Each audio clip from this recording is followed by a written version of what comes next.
up? No, yeah, we were very drunk. Yeah, it was very silly. Yeah, put me on. It's called, Silly boys. no, yeah, it's called That's cool. Pittsburgh Fucked Me. How long are you guys up there? We were there for 2 days, Matt. Friday, left on Friday, Saturday, Word. Sunday. That's cool. Yeah. You ever been to Pittsburgh? No, I've been through it, but never to it. Oh, sorry. You're Yeah. But is that tight? Cool. Okay, perfect. nice. Yeah, I went through it me and Dave went to Philly in like 2014 to see Modern Baseball. Oh, fire. Yeah. It was like them, Man Overboard, and the Wonder Years. We followed them from Philly to Buffalo to Toronto. Wow. Yeah, and that was a wild 3 little days. That was also the first time we ever went to like Sonic restaurants, like the fast food spot. Oh, okay, yeah. Bro, and we were sitting outside the drive-thru. We pressed the button, and we were waiting for... The roller skates. Yeah, right. We were waiting for our boys to order, and they were like, unpress it. So we pressed it again, went off, and then, no lie, sitting there for 30 minutes waiting for them to figure out what they wanted. Pressed it again, and as soon as Dave pressed it, they turned their lights off and stopped serving food. So we wasted an hour just sitting there, bro. It was so stressful. Oh, my fucking... Yeah. R.I.P. Modern Baseball, though, huh? Good music. Yeah, Good music. That Fine Great, that Your Graduation, that album went crazy. And then the you listen to Slaughter Beach Dog, the one lead singer, he's got like his own solo project. No, dude. It's pretty good. I haven't listened to pop punk in like seriously in some years. Like when the Wonder Years made that one album, the Passing Through a Screen Door album, the Greatest Generation album, you know that I'm one? not super familiar with their music, no. That they made that in like 2013. Then they made their next album in like 2015, and I heard it, but I didn't listen to it, and that was the last like real pop punk thing I listened to. What have you been listening to lately? Bro, now? Just like Swedish folk music. yeah. Shout out Sweden. Shout out all my Yeah, Swedes. love Swedes. Love My the Swedes. Nordic people. My Swedes. No, dude. I listen to rap heavy, but I don't listen to like new mainstream rappers. Okay. My favorite rapper now is Jay Electronica. He's so hard. Dude from the Nation of Islam from Louisiana. He's such a good rapper. But like literally, it might just be like him on repeat and like Cool G rap, West Side Gun and Conway. Obviously, I knew that was coming. Right, you know, Jay-Z, obviously. But yeah, like anything I listen to Nas has to be super lyrical, like super lyrical. And I mean like the syllables they use in a word have to rhyme within a word. Like like the ooh sound when rappers combine ooh, like Earl did it. Booty stupid, dewey tripping. You know that song? Like that kind of rap, bro, it blows my mind in the greatest of ways. It's like a like kind of makes you think as you're listening to it. Right. Cool, yeah, it's like a super mammalian instinct too. Like we normally as humans we like to hear rhymes, but if a rhyme is like brakes on a train, brakes on a bus, brakes on a car, brakes to make you a superstar. You can predict those rhymes. But then like people like Andre 3000, and I can't even think of an Andre 3000 line. Just some shit that kind of smacks you out of nowhere. I'm riding in my Cadillac, arm bent out the window, real low. You smoking window, like yeah, like on some bro. Like how do you make that many rhymes in a bar and have that many bars rhyming together? Super unpredictably. Matt showed me a really good recent Andre 3000 feature. Maybe when he comes back in here, he can say what song it is because I don't remember what it is. But it's really, yeah, it's probably a couple months old. Or no, a couple years old rather. Yeah. But what was I just gonna say? Oh yeah, I'm still hung up on like 2014 rap music, just like like I don't know, like just from the summers of like going to parties and stuff, like Chance or Young Simi, like or anything. Young Simi, exactly. He goes so dumb, bro. Exactly. Yeah, and that's another thing, dude. Like I said, I like lyrical rappers, but I can listen to those rappers who aren't lyrical, but like as long as it's hard and not lyrical. Oh like, yeah. Like I don't want to say like Lil Baby. I don't listen to him. I can't listen to him. Yeah. It doesn't sound good. It's hard. The beats are hard, but it's just not. His lyrics definitely don't do it. His voice definitely doesn't do it. But like Young Simi, lyrics don't do it. His beats do it, but like voice the way he cool sounds too. Yeah. does it. Yeah. Super consistent. Currency. I love Currency. Yeah. Bro. One of my favorites. Who was that? Oh, even before that, like OG Mako. Yo, what did he do? He But did you that, guessed it. I just found 12 bricks. Yeah. His went crazy. Oh my god. Rich Homie Quan. That was summer 2014 when he really popped. That early Young Thug too, and everybody thought that you were weird for listening to Young Thug, but like now everybody's listening to Young Thug. You can't not listen to Young Thug. Exactly. Bro, another one of my favorites is Gunna. Just a musically, sonically top tier. Same with Travis Scott. They're both just like, it sounds like something you need to listen to. So, like, that's how I feel about like My Beautiful Dark Twisted Fantasy by Kanye.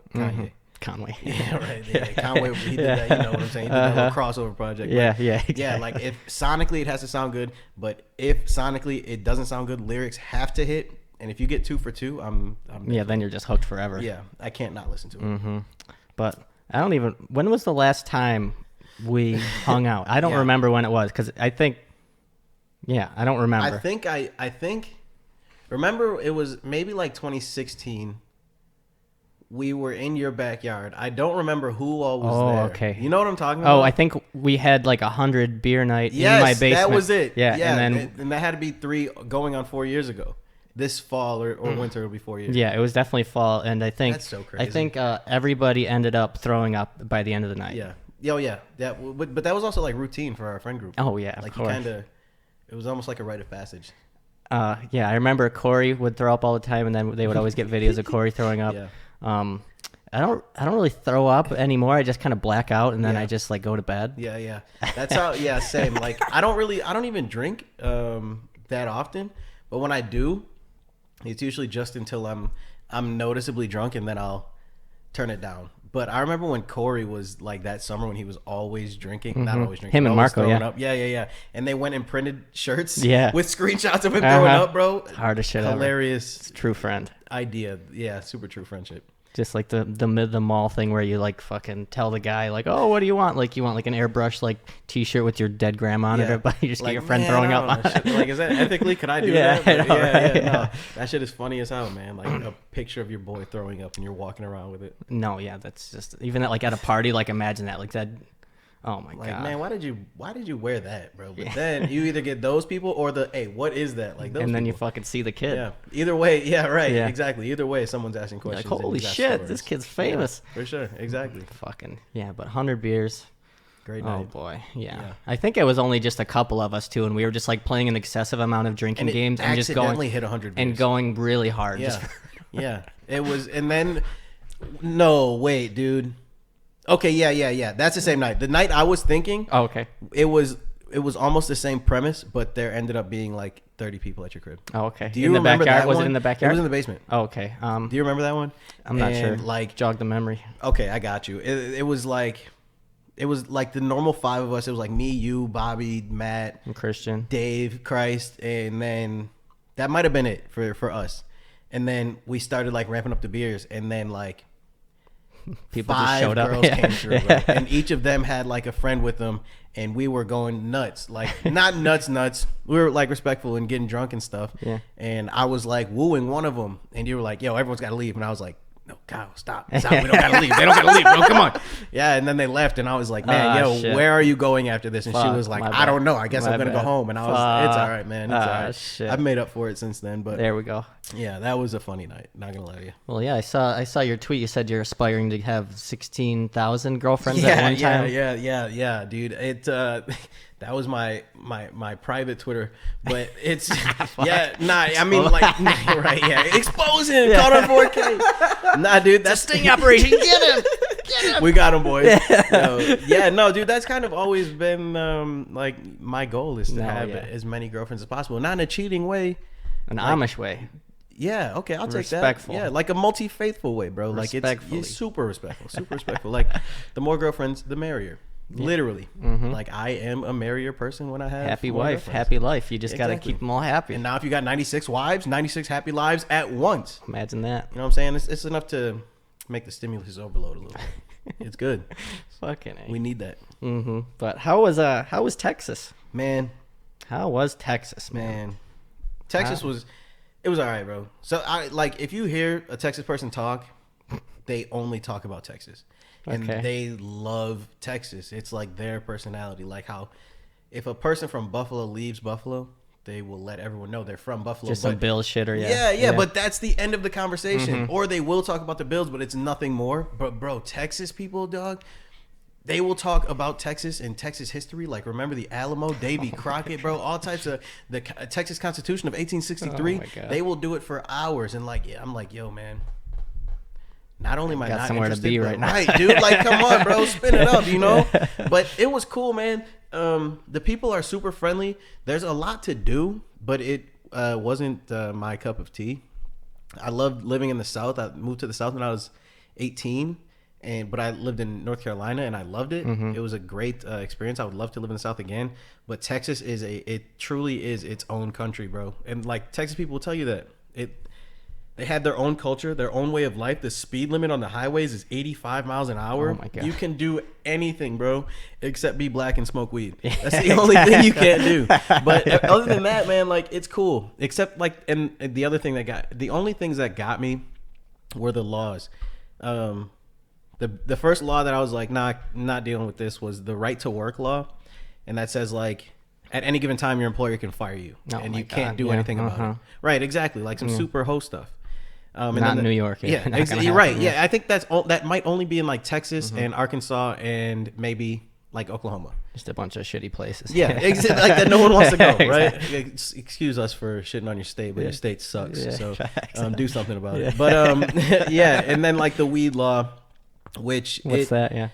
Dude, down there you can get charged with a felony for having like 7 grams of weed. Oh my God. Like a felony. Like they'll take away your voting rights forever, take away your right to own a gun, which they are a super gun happy state. But like if you get caught with a little too much weed, which 7 grams isn't a lot of weed for any routine weed smoker. But yeah, and Texas, they lock up black people for weed.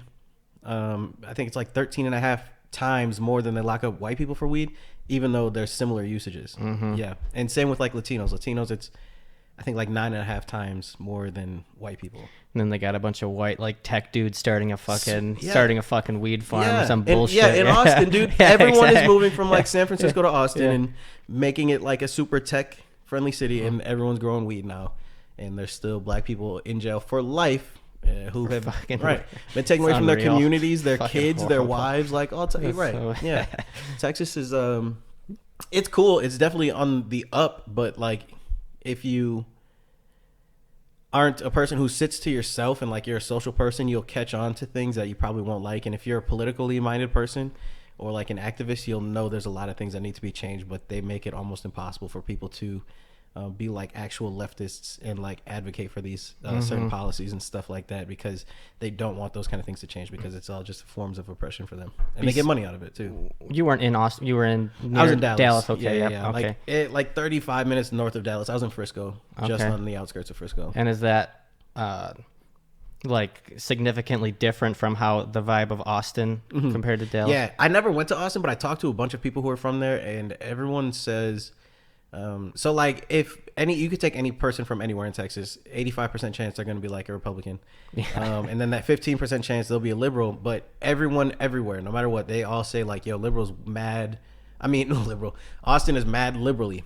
And they're like, by that they mean like it's more black people not friendly. Racist. Yeah. Right. And like they paint sides of buildings with rainbow flags, and like they don't want to execute gay people, like all types of fucking don't want to do shock therapy. Right. Exactly. Come on. Right. The basic like human rights stuff is what triggers and sets Texas people over. That's why a lot of Texans don't like Austin, and they have like bumper stickers that like keep Californians out of Austin, because they think it's becoming like a super liberal place, and it's kind of funny. And they don't want that. Yeah, for some reason, I don't know. Couldn't explain it. But those kind of people, you can tell they don't have like accurate grasps and understanding of like history and the forms of oppression in America. But that's all right. Everything takes time, and that's also why I'm running for politics. Yeah. So. And so were you going to school down there? Yeah. I went to the University of North Texas, and I was majoring in political science. I finished my I was one semester into my second year, so I was a sophomore when I left, and I'm about to transfer to the University of Buffalo. Hopefully I'll get in the fall semester. If not, that's okay. I'm not in any type of rush at all, but definitely by the spring semester I'll be back in college and pursuing this political science degree, and then hopefully turning that into a law degree a couple years after I graduate, and working in labor law or civil rights law.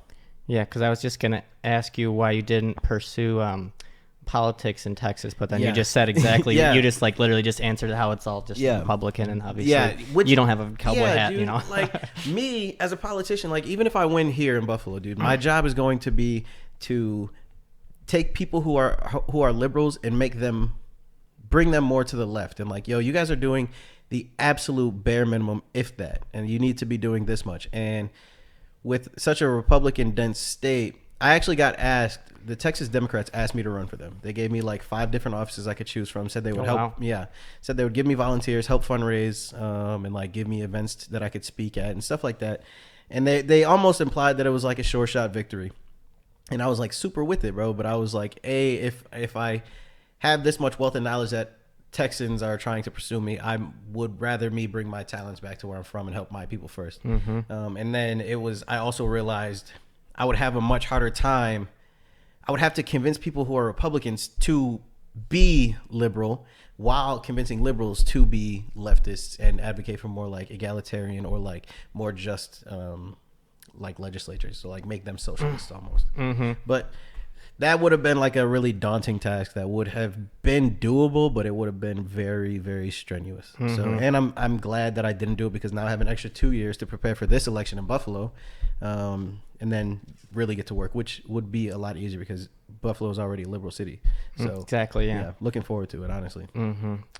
So yeah, trying to like convince people in Texas would like just not go well at all. They would be very hard pressed to keep me as quiet and contemporary and off-putting as I could possibly sound. But there's also like there's a few areas like Denton, which is where my school was, like Denton, like Frisco, and obviously Austin and like downtown Dallas. Those are like liberal places, so it wouldn't be like I wouldn't be like super out there on my own, but it would be way more challenging to run in Texas. The winning thing would be easier, no doubt, because now I'm facing a dude who has $11 million in sponsorships, donations from like big companies and corporations and political action committees. But like out there, I'm just challenging people who they're just running. They're not like corporate Democrats, but they are people who are consistently running to keep their seats. They're not doing it for the money, as opposed to the dude I'm doing it for is doing it to keep his seat and the money. But I also would have had a group making money for me to help out. So facts. So can you explain like socialism in layman's terms? Sure. Oh yeah, in like the easiest terms. Yeah, for me. Yeah, for me. Yeah, I got you. All right, so it's so like socialism, especially because it's on. All right, it's always been a like a term that leaves a sour taste in your mouth because of the way we're taught about it. We're either not taught about it or we're taught that it takes your house from you and it makes you like they force you to get this job or you can't go to this school or whatever they say. And it's almost always not true. But what socialism is it's the society, the mode of production that's going to replace the capitalist mode of production. So right now we live in a capitalist mode of production that says, you are going to sell your labor to earn money for the things that you need.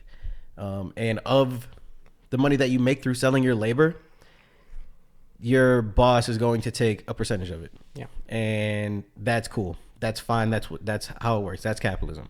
Socialism, it's like, yeah, you're still going to work and stuff like that, but the basic necessities of life, so like healthcare, housing, public transportation, food, medicine, those kind of things are going to be subsidized through taxes. So now, like the average salary, taking out outliers, the average American salary is about $44,000.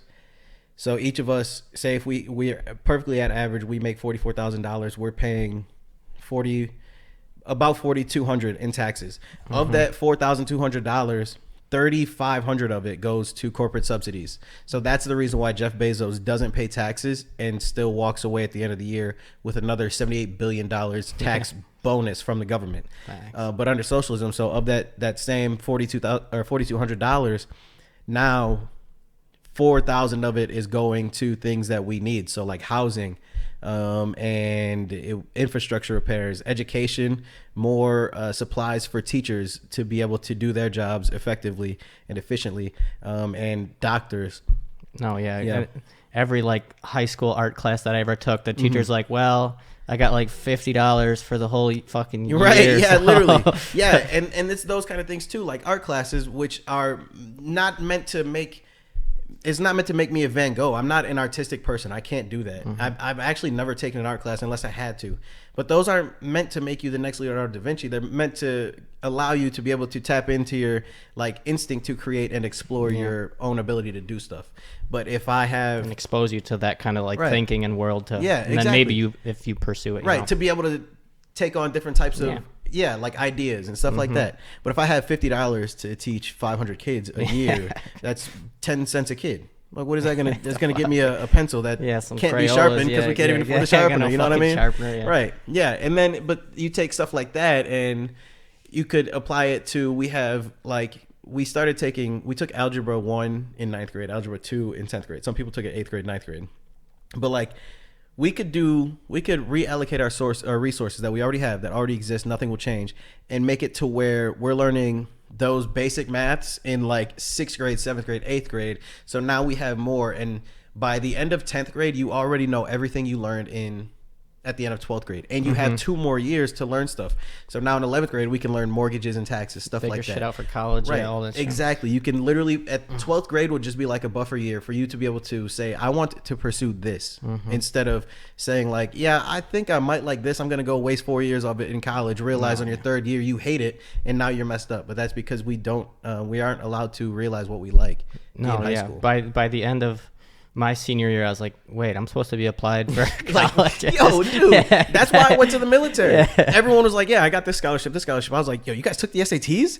Like what? What? Yo, so now I'm like, man, what am I going to do? And then here's the military recruiter, like with a fly ass uniform. And I'm like, might as well, you know what I'm saying? So, but they pay for my college. Can't complain that much. I mean, I could and I will eventually, but yeah, like, they make it almost impossible in the system we live in now to be able to actually succeed. They make it to where we think if you have the absolute bare minimum you need to survive, you're super successful. As long as you're not homeless, you're super successful. Yeah. As long as you pay your bills and have at least $10 left over at the end of the month, you're super successful. But once I get into office and I start making certain legislations that make it easier for us to live, it'll make it easier for us to survive. And if you can survive, you can thrive. You know what I'm saying? Yeah. So it's kind of like that. We're making sure every single person, no matter what race, nationality, ethnicity, color, religion, education level, or status of incarceration you may be in or come from, you're going to have the bare minimum you need to survive at the lowest level.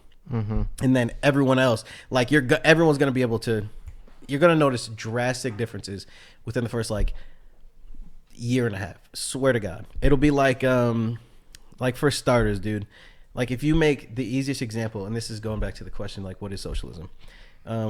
Right now, if I have a job, I go in and I make like iPhone cases, right? And I can make 2 cases in an hour, and each case sells for $20. So now off of my labor alone, my boss makes $40 an hour, and he pays me $10. So now that's $30 that just goes straight to him profiting and not doing anything. The argument that people who are against socialism will use is like that $30 goes to running the company. It goes to bills. It goes to machinery. It goes to reinvesting. Those reinvestments never happen ever. But of that $30, any job you have like at a mall or at a hotel or anything, all the equipment's always old. Yes, it's shitty. Yes, it barely works. Doesn't get Someone has to lose 4 fingers for them to be like, oh wait, maybe we should. Yeah, there's got to be spikes coming out of the fucking bed. Literally, it has to catch on fire every Thursday for them to be like, we should switch that. But then maybe they'll think about it. Facts, yeah. So like now under a different the socialist mode of production, you're still working at this factory. You're still making 2 cases an hour, and they're still selling for $20. So $40 an hour still. But you're gonna have all $40 before your boss has $40, and then your job. The easiest way to explain this part is like every job will be unionized. You won't be able to get fired. You're gonna have so much democratic control over your workplace, right?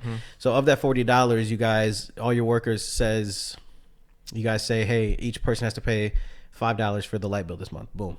That's $5 coming out of 1 hour of your labor.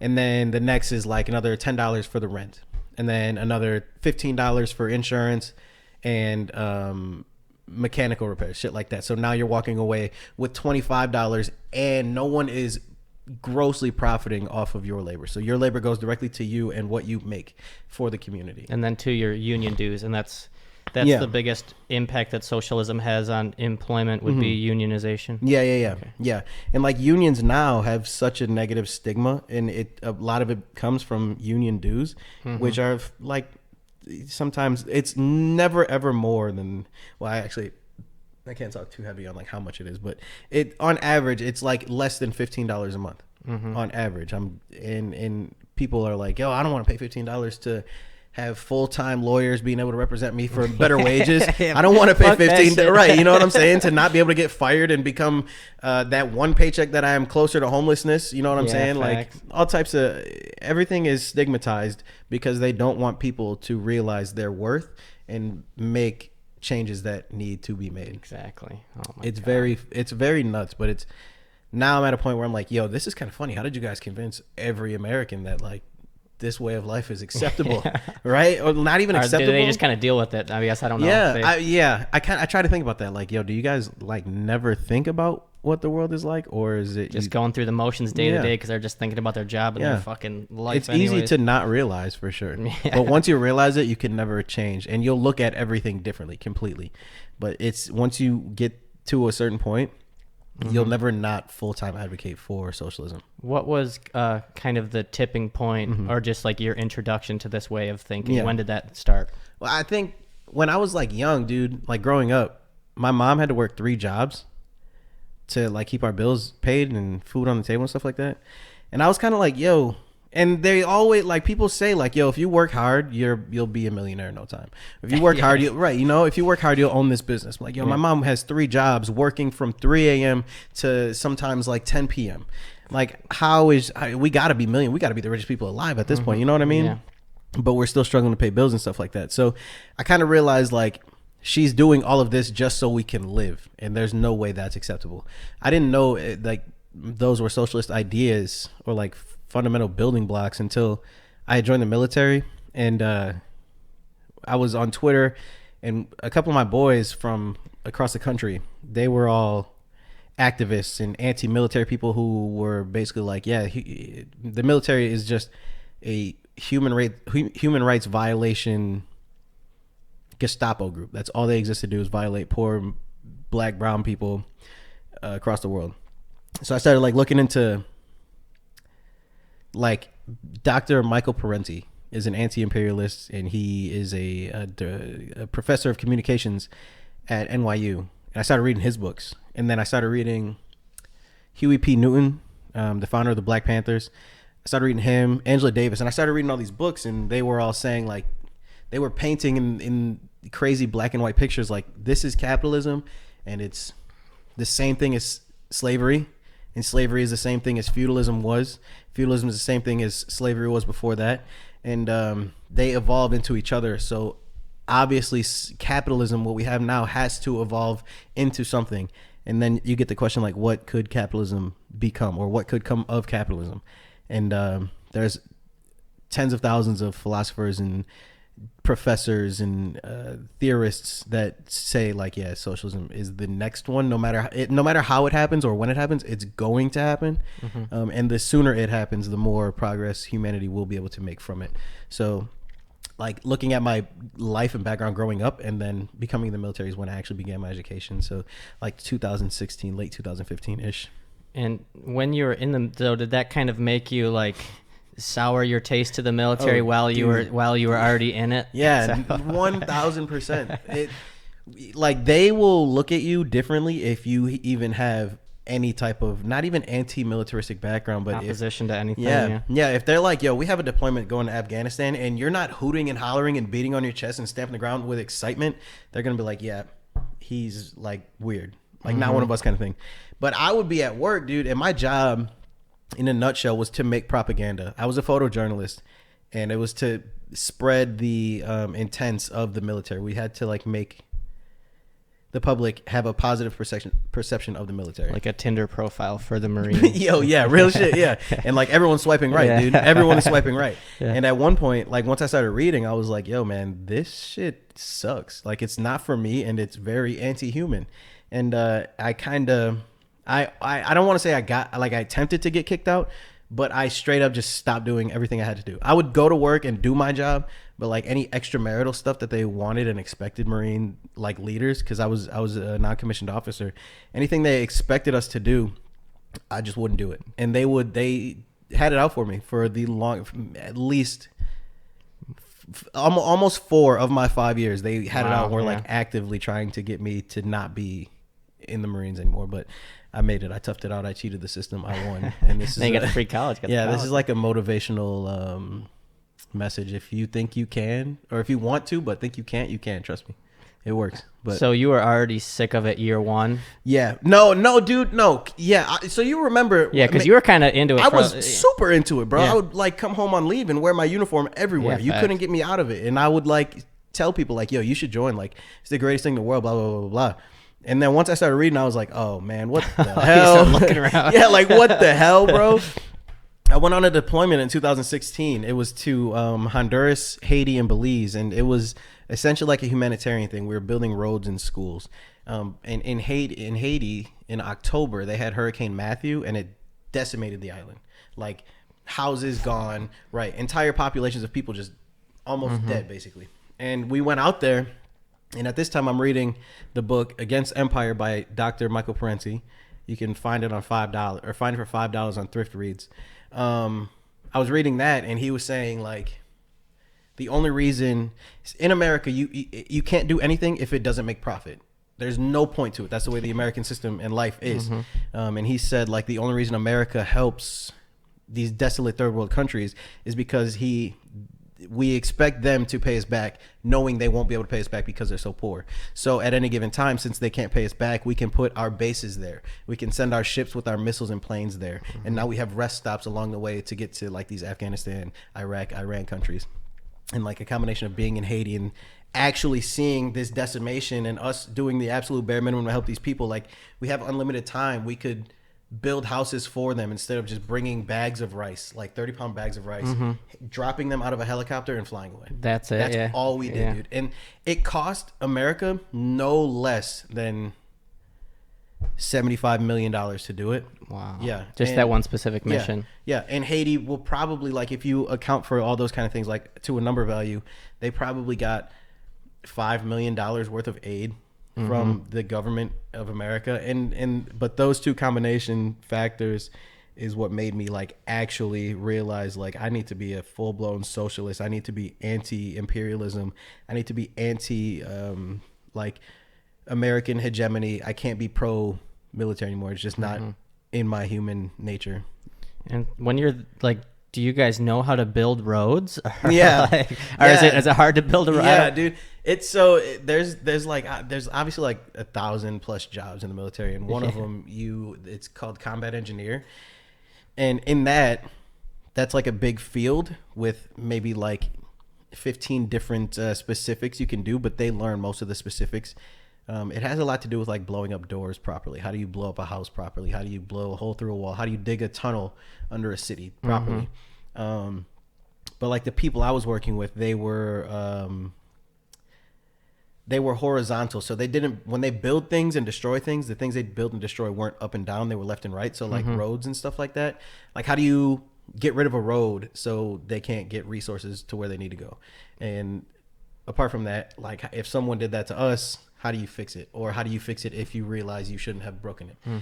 So we had like, with me personally, there was probably like 40, maybe like 35 combat engineers who were trained in like using big steamrollers and like graders to like dig up the earth and like level it back out and put dirt where it needs to be. So we were doing that. We built a helipad in the mountains of Belize in like the super, super, super dense, thick jungle. Fuck. Yeah, we were out there for like a month and a half, and it was probably one of my favorite moments of my life because it was just straight caveman mode, bro. Like survival mode, but we're also building a helipad.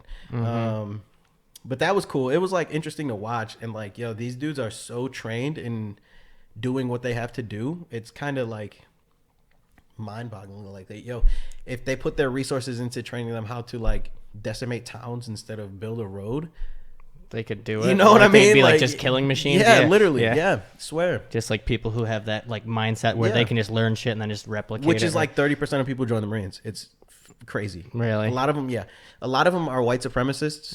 Swear, like off rip, coming out of high school, 18 years old. No, yeah, hard white supremacists. You see the kids in high school who are like all fucking gung ho for the military. They're psychopaths. I'm like, yo, and like facts, super psychopaths, and they have no ties. Their dads, their uncles, their cousins, their brothers, grandpas, none of them were ever in the military. They were just like, yeah, dude, I fucking love the movie Jarhead, so why not go kill people? And that's kind of or American Sniper, because Jarhead's one of my favorite movies. But they're on the same tip, like super psychopath. And Matt fucking put tape on my fucking. Oh, that's all right. Let me eat it. No, I'm just. But yeah, they'll like join just to be like, yeah, I just want to kill someone. I was actually just saying that, and, dude. Like they'll say it out loud. They'll brag about it, bro. This one kid, I'm pretty sure he was joking, but there's people with this who say the shit seriously. But we were in the schoolhouse and they were like taking attendance and they were like, yo, Bones, and I was like, here, and they said his name and he was like, instead of saying here, this dude replied with, I want to be the first person on my block with a confirmed kill. Oh my God. With the straightest fucking face, dude. And like everyone laughed and it was funny because like out of context. Yeah, dude, yo. And I was like, just like looking around, just mad dogging everybody. And then those people who are like, yeah, I only joined the military to kill people, they get to kill like 4 or 5 people, realize then they take out that, like normal people, we can't even fucking harm human beings, bro. Yeah, fact. But these people are like, yeah, I'm gonna take someone's life, and then they go get out the military and then join police forces. Yeah, and then just fucking beat their wife or some shit like that, or beat the kids or something. Kill black people over traffic stops. Yeah, literally. Like, your taillights out, bang. No more you. Facts. Yeah, the shit is fucking nuts. But that's also a systemic and societal issue that can be dealt with in the transformation from capitalist to socialist countries. Or it's just like kids who probably just like want some kind of power, right? I swear, dude. Yeah, you would run into them. I was actually I was under the command of this staff sergeant who we hated each other and like made it known. I actually tried to fight him once, but he wouldn't because he said I was like less of a man or some shit like that. What was this? Fucking square up, yeah, dude. He was like, he like took all of my or he like told 2 people to take all of my stuff out of my locker and like put it in some weird room in the basement. And I was like, yo, what are you doing? They were like, oh, he told me to. So I went up to him and I was like, yo, why are you telling people to touch my shit, bro? And he was like, first of all, I'm a staff sergeant. I was like, yo, I don't care. I'm a grown man, bro. Stop fucking with me. Like, yo, I'm not about to let you do that. And he was like, you know, I think you're a real piece of shit. And I was like, I don't even care. But like, I'm a piece of shit like human and like a man, or I'm a piece of shit Marine? He was like, well, you know, honestly, I was talking about like human, like a man, but I won't do that to you. I'll just say you're a piece of shit Marine.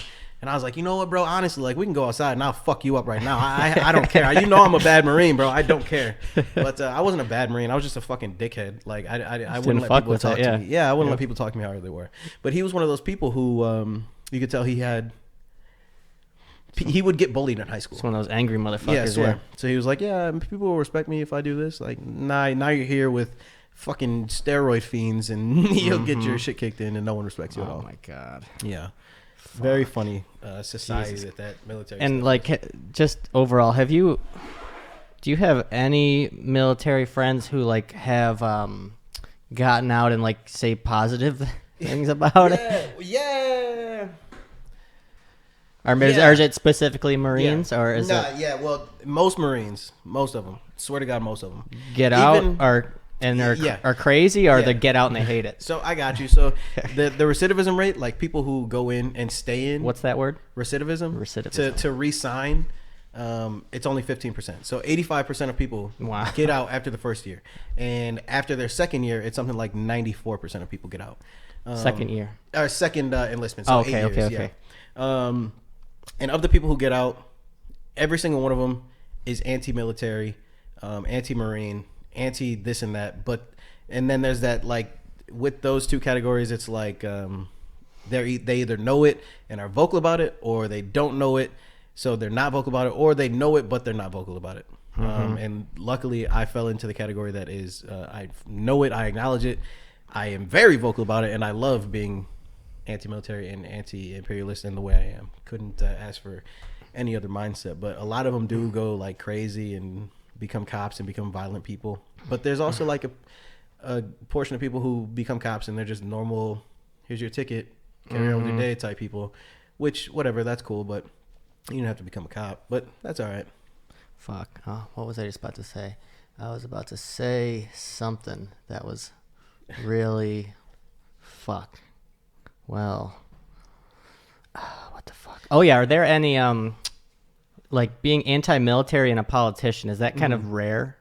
Or are there some out there? Yeah, I think it's very rare. I'll try to think about. I'm thinking right now about all the politicians I know who were veterans, and they are either they only use it as a political tool. Mm-hmm. Americans, if you say like, yo, I was in the military, or you see someone who's in the military, like not you as a person, but like typically you're like, oh shit, man, like thanks for your service. Yeah, like, exactly. You know, everyone loves them. We respect them, hard body.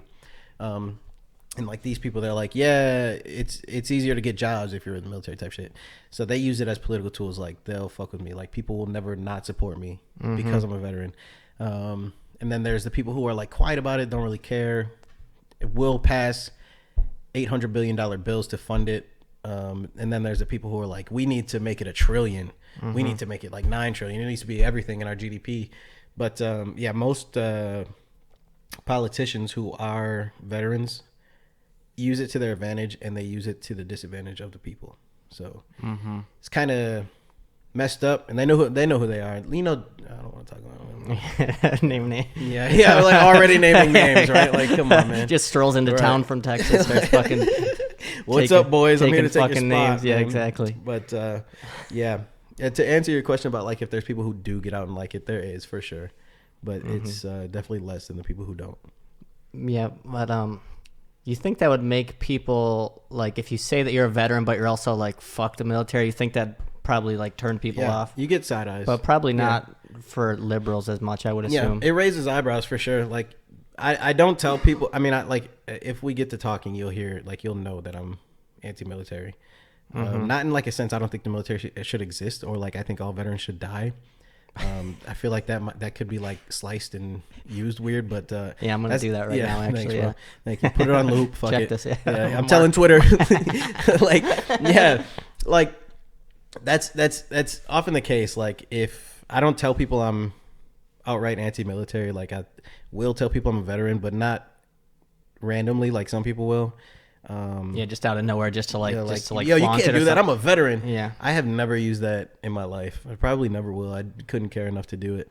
Even if I did love the military, I don't think like that's just how I am as a person. But people hearing you're anti-military or like pro defunding the police, or just any like radical idea, just like, whoa, yeah. Those people, and those people are like often against it, but because I think a big reason, ignorant to it. Because they have a lot of questions that they don't know how to ask. They don't know what the questions that they have are, so they can't ask those questions, and then they can't learn, and then they're like, oh shit, well I fucked up, so now I'm just gonna stuck in the same cycle. Just exactly. Not like trying anything new. Exactly, and like the radical ideas that I have that people are gonna call radical. Like once I hit the news and shit like that, they're gonna call radical like everyone should have a doctor.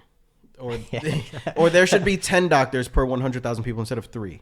Or like education should be free, or like housing should be affordable to every person. Nobody should be homeless. Like those are radical ideas to politicians who make millions. That's why they're only pushed as radical ideas because they get so much money. Are there any politicians locally that are pushing similar ideas to you? Actually, yeah. And tomorrow is the election for Buffalo mayors, but this won't be up by tomorrow, but that's okay. Yeah, maybe by tomorrow afternoon. There we go. Yeah. I don't want to, you can't rush perfection. This, facts. So don't push it. But if but yeah, no. June 22nd is the facts. Election for there you go. 21st. Yeah, we're recording this the 21st. Right there you go. June 22nd is the Buffalo mayoral election. Oh yeah, that's a big one. Yeah, super. And you got Byron Brown, who's running for his 5th term, which has never been done. No one's even attempted it in Buffalo history. But the candidate who's very close to me, she's not as she's stupid smart, super educated. She's a nurse and a full-time mom, nurse, full-time mom, and still a community activist for like for affordable housing. Her name is India Walton, and she has a lot. I'm pretty sure she calls herself a socialist, which is rare. Even for like socialists who run, they'll turn themselves and say, yeah, I'm a Democrat. Even though we're completely different in ideology. But India Walton, I'm pretty sure she's a socialist, and she's most likely going to win, no lie. Byron Brown is afraid of her. And it's funny to see. He's kind of like got a lot of bad press coming his way, right? Yeah. He dude just took like millions from a billionaire who supported Donald Trump.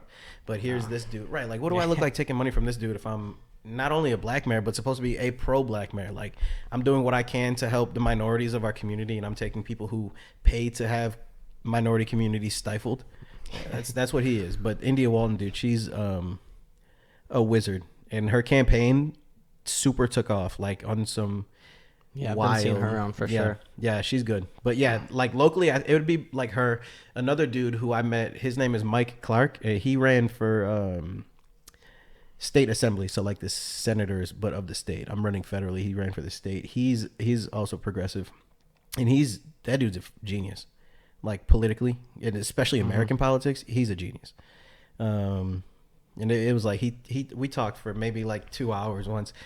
And he just told me all types of information that I would need to know about running for politics in this area, and how they'll like do as little. The politicians will do as little as they can, in terms of like what they need to do, but like the stuff that they absolutely have to do to win, they'll just like pay people to do it for them. So like these politicians are doing nothing to do nothing, and then you get people like me or people like India Walton or like any progressive who has to work, like their fingers to the bone to get to where we need to be to make changes for everyone.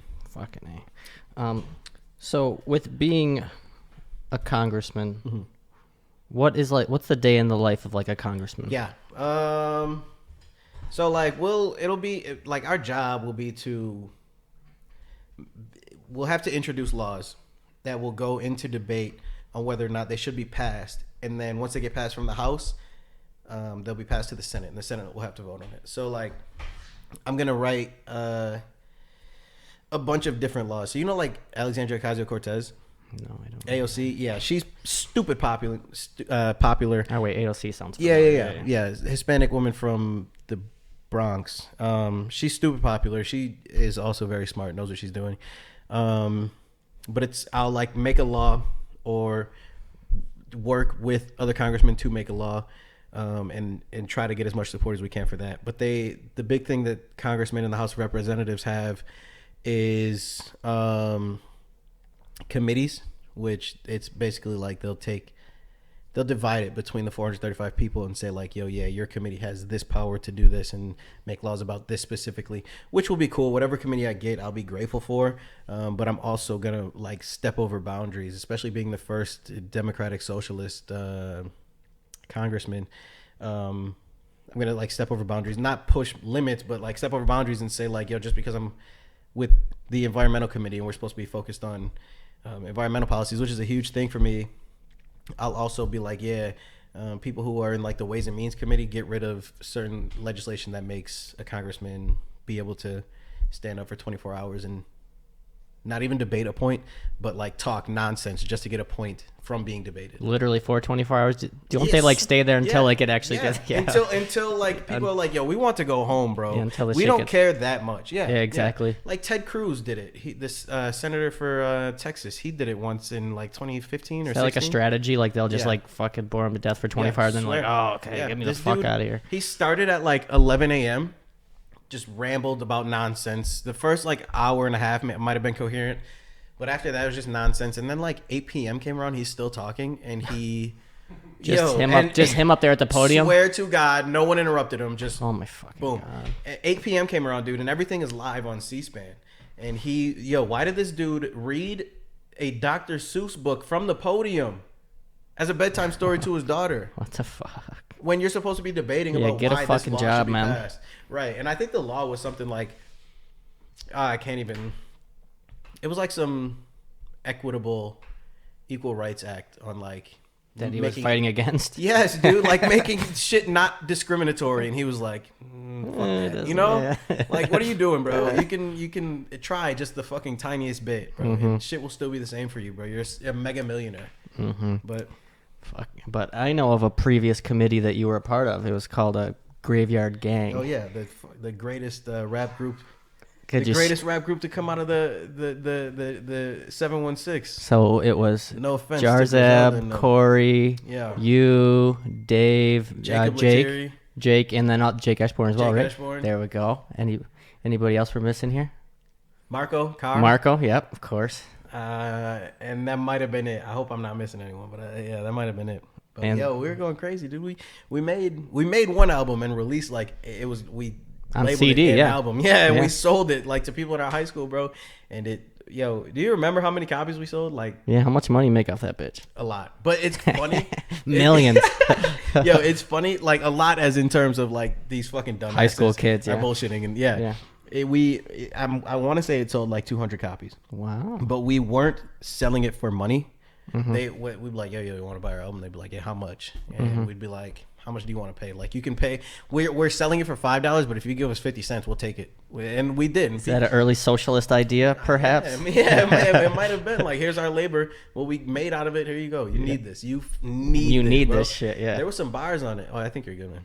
You're all. Everyone is entitled to Graveyard Gang CDs. Yeah. I'm trying to. It's a basic human right. I don't want to screw my boys out of this, but I'm trying to sign for the royalties. You know what I'm saying? I'm in talks with like Def Jam and shit like that. So but dude, it was that was about to steal. So funny because I was the only black person in the group, and all of them said the N-word multiple times, except Dave. Dave was the only one who never did, but they would. And, Jake's son Tank, he couldn't rap back then. Like, would be off beat every single word, and he would. So he just say it. Yeah. His shit was hilarious, but now he can I don't know about like he can rap. There we go. He can rap. He could definitely make a song. Fucking A. What you guys recorded with like a Guitar Hero mic? Swear to God, it was a Rock Band mic. Swear to God. Rock Band. Little plastic with you get it for free if you buy a $40 game. And we like Jake had his Mac, and it was like on the desk. Then there was a closet door. And we snaked the mic through the door, plugged it up to the computer, and like put a sock on or something. Yeah, swear to God, for like a spit guard. Yeah, there was a sock, and I'm so happy you're bringing this up because I forgot about it. Yeah, just and we like put a thumbtack on the wall and just hung it there. And then like one day Jake got mad because we were all like, "Yo, none of you guys can rap. Me, Dave, Marco, we're just gonna carry the show." And Jake got mad, and he went in the booth when we were like not there for like 14 hours straight. Just spit some of the wildest stuff. And I was like, yo, what are you doing? And he redesigned the whole studio, and now he had it hanging up so we could all be in there like doing gang vocals. No homo. That was the yeah. Could all be in there. Yeah, we could all yeah, shit like that. He made it mad cool, and it was like stupid funny project. Like the first album we did was like called It was Twerkaholics. And then the second one was Binders Full of Women, because Mitt Romney went on record saying they were like, yo, like, you don't have any women or something. Some fucking journalist asked a dumbass question. Yeah, he was like, that's not true. I actually have binders full of women. So we made that, and that's a foreshadowing to my political stint. We made that second album was called Binders Full of Women, and then they made a mixtape I wasn't involved with. I was in Europe, and they made it called Bad Bitches and Palm Trees. Cheated on you. Yeah, there's not a palm tree within 200,000 miles, and they said fuck it, Bad Bitches and Palm Trees. Quite the entrepreneurial minds, though, you and your pals. Because I remember when you guys would have parties, and you guys would charge at the door, and you guys would have tickets. Yeah, I remember Jarzeb specifically at one of Greg's. Maybe his mom was renting a house, or he owned a house out over in 56th off Buffalo Avenue. Yeah, and there was like a keg, and then you had tickets and everything. Yeah, dude, we're the first people in our high school to throw a kegger. Like the only people actually, and we were charging at the door, and we threw 2 parties there. The first one was Greg's idea, and we didn't charge anyone then. There was no kegger. It was just a normal party. Like, come bring whatever you gotta bring. That one, it lasted for like 4 hours, and there was like 250 people there. Holy shit! End. And the cops broke it up, and they were like, "Yo," I answered the door because Greg was like nervous to talk to the cops. And I answered the door. He was like, "Whose house is this?" I was like, "Mine." He was like, "No, it's not." I was like, "Ah, yeah, you got me." So I went and got Greg, and the cops came in, and Greg was like, "Yo, take this shot in Pong. I'll shut it down if you make it. If you miss, you got to come back later." And the dude took the shot and missed, and they were like, "All right, yeah." Oh, no more. They did it? Yeah, swear to God, he missed, and he was like, "All right, no more noise. We'll come back. Or if you keep making noise, we'll come back." They came back like an hour later, and Greg was like, I can't. Just I can't fought the cop. He fought the cop. Yeah, right. Beat him up. Beat the brake. Picked him up. Tombstone pile driver. And I was like, sign this guy to WWE. Sign him now. Yeah. All right. If you beat my ass, we can shut down this party. Say no more. His boy tried jumping in, and Greg handled both of them. It was wild. I can grab your gun. It's my party. Wild, right? Yeah. But the dude, he was like, hey, you can't talk me out of this one. You guys got to shut it down. So Greg took a selfie with the cop mid party, and they put that photo on like the second or third page of our senior yearbook. I think I remember that. I think it was actually my cousin. My cousin is the cop, and I think that's actually the picture. See, and that shit was hilarious, right? Like, yeah, I need to see that picture. Right. That was a long time ago. I don't even Greg know where I can find it. Maybe on Greg's Instagram or something. Right. Yeah. But so that was the first party that you guys had at that house. Yeah. And then the second one you guys charged for. Yeah. That was the 2 days after New Year's, one day before we went back to school. The second one was either the day we graduated or the day after we graduated. We were charging for that, and we were like thinking about throwing another party for that entire 6 months, and we were like, yo, what can we do? Because we both knew we were going to the military. We both knew like, yo, this is our last summer here. Mm-hmm. What can we do to make this like a stupid wild night that you're gonna be talking to your grandkids about? You're gonna be talking on a podcast like 7 years later. Yeah, right. So we figured like, we were like, yo, it's got to be a kegger, and Greg was like, yeah, okay, definitely. And we were like, yo, we got to have a DJ. And Greg was like, yeah, all right, DJ, for sure. And he's got a notepad, yeah. Right. DJ. Yeah, exactly. He was like, we got to charge at the door and give tickets. He was like, yeah, all right, definitely. So we even did like pre-sale tickets. And I don't remember how much we charged, but this dude Greg walked away from that party with like $700. Oh, swear to God. Yeah, swear to God. But how much do kegs cost? It was like 120. Okay. For a keg of PBR, and it was the cheapest. Solid investment. Yeah, swear. We like went and got the keg that day, put it in someone's van. I don't know how we got a van. Put it in someone's van and like rolled it inside because none of us were like strong enough to carry it. Right. And we put it in like a little kiddie swimming pool full of ice, and I was just handing out cups. And we charge people to get in, and we're charging per cup. Oh my God. Yes, bro. We were going crazy. And you probably didn't even go through the whole keg, I would have. Not even close, bro. Wow. Not even close. It was maybe halfway. But and then we also, the best part about it, my favorite part about it, we made fat heads of our faces. Yes, I remember that Dave too. and Greg, big ass pictures of our faces. I remember those. Cheesing. And then I think somebody like had those in like the windows of their house or something. Yeah, Marco and Parsnick had a house, the college house on the party house. Oh yeah. For NU, on like next to Mikey's. Yeah, like near Bell. Yeah, they put it in the window, and that shit was hilarious, dude. That was our big. We were like, yeah, let's fucking do it. So that day we graduated, sent out the tweets, and we're like, yo, like pull up. Put back when, because that's the same with my party. Just put the address on Twitter. Yeah, tell everybody. It'll do its thing. Like literally, it will go. And it did. And it went. There was people who they were like, yeah, no, we're from Rochester. We heard about it. Like there was a girl who was from Florida, and like she was visiting her cousin. She took a plane. Bro, literally, she was visiting her cousin in like Dunkirk or something like that. It was like, yeah, I heard about this, and she came, bro, and it got shut down an hour and 30 minutes later. And I want to say it was like an hour, but it might have been like, it wasn't more than an hour, 30 minutes. But crazy. I had a clicker on my phone. I was DJing. I'm DJ Depot. There's like a real thing. I could actually DJ. Yo, do you remember when I DJ'd for the, I DJ'd for the opening of like a hookah lounge on like 19th and Pine next to Tim Hortons? That used to be a hookah lounge. Do you remember that? Yeah, yes. You did that. Dylan Cardinelli like set me up. He was like, yo, I know the owners. They'll let us in for free and give us free hookah all night if you DJ. And I was like, oh, say less, bro. I killed it. Killed the fucking set. Killed it. But, yeah, we had like 100. It was an hour and a half, and I had a count on my phone. We hit 312 people before the cops broke it up in an hour and a half. And then the cops broke it up. They were like, "Yeah, we're not. You guys are shutting it down first try." I'm pretty sure Greg was like, "First try is getting shut down. I'm not stopping." I was like, "Yeah, whatever." Mm-hmm. And especially because I knew we were getting money. Yeah. Everyone left their bottles, dude. There was so many bottles. Much alcohol. Yeah, so much beer. We didn't have to buy alcohol for the rest of the summer. Yeah, for like 2 days. Yeah, literally. Yeah, we just pounded it. Yeah, exactly. Yeah, bro. And we went crazy that summer too. That was a big summer. Yeah, that was a good summer. That was a great summer. And then I remember Greg, that one, he had his graduation party. That was a lot of fun. Yeah. Like that whole, that summer and the summer before. Yeah, that was just different. Yeah. Like Twitter was different. Like you could just invite people to your house and they wouldn't like steal shit. Yeah. Right, dude. There wouldn't be people fucking in like that's your my grandma's urn, bro. Put it down. Exactly. Like, dig out of my grandma's urn. Right. Worst possible thing you could fuck here, and you chose to do it, man. Fucking grandma. What are you doing, bro? Good fucking grandma. Yeah, but that was a stupid wild.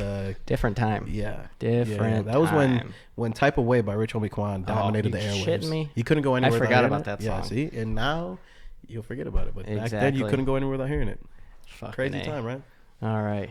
Fucking A. Well, this was great. So let's definitely do this again. Yeah, this was a lot of fun. Man. I'm back in Buffalo forever now. So forever and ever.